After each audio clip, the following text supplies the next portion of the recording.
அனைவருக்கும் என் சிரம் தாழ்ந்த வணக்கம். கடவுள் என்னும் முதலாளி, கண்டெடுத்த தொழிலாளி, அது யாருன்னு தெரியுமா சார் உங்களுக்கு? சொல்லுங்களேன். நம்ம விவசாயி தான் சார்.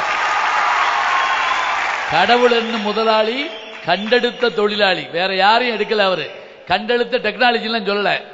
அவர் கண்டெடுத்த ஒரே ஒரு தொழிலாளி விவசாயி.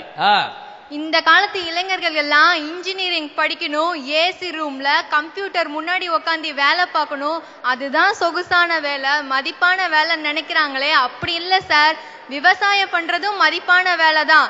யார்கிட்டையும் டை கட்டி வாழ்றது வாழ்க்கை இல்ல, யார்கிட்டையும் கை கட்டாம வாழ்றது தானே சார் வாழ்க்கை. கை கட்டி வாழ்றது வாழ்க்கை இல்லையா, யார்த்தையும் போய் கை கட்டாம வாழணும்.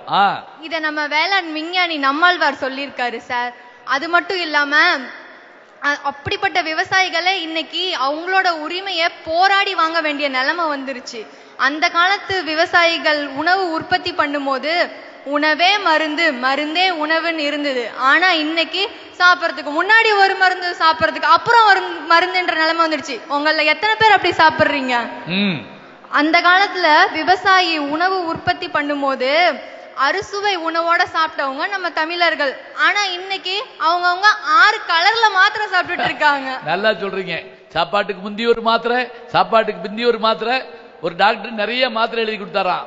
அதை வாங்கிட்டு அவன் கேட்டானா, சாப்பாட்டுக்கு முந்தியா பிந்தியான்னு கேட்டிருக்கான். சாப்பாடே இதுதான், போ சாப்பிட்டு போ அப்படின்ட்டாராம். சார், இன்னைக்கு உங்க கையில போன் இருக்கு, இங்க இருக்க எல்லார் கையிலயும் போன் இருக்கு. அதுல 2G 3G 4G எல்லா ஜியும் இருக்கு. நான் கேக்குறேன், அதுல இருந்து வருமா ஒரு டம்ளர் கஞ்சி? எல்லா ஜி இருக்கு, கஞ்சி கஞ்சிக்கு எங்க வருது? அட்லீஸ்ட் ஒரு வாழைக்காய் பஜ்ஜி முடியாது இல்ல சார். அந்த காலத்துல விவசாயிங்க நஞ்சை பயிரை சாகுபடி செஞ்சாங்க. ஆனா இந்த காலத்துல விவசாயிங்க நஞ்சை உண்டு சாகுபடி ஆயிடுச்சு. அருமையான வார்த்தை. அதுக்கெல்லாம் காரணம் இந்த தொழில்நுட்பம் தானே சார். அதனாலதான் நான் சொல்றேன், விவசாயம் என்பது உயிர் நாடி, நாம போக வேண்டும் அதை தேடி.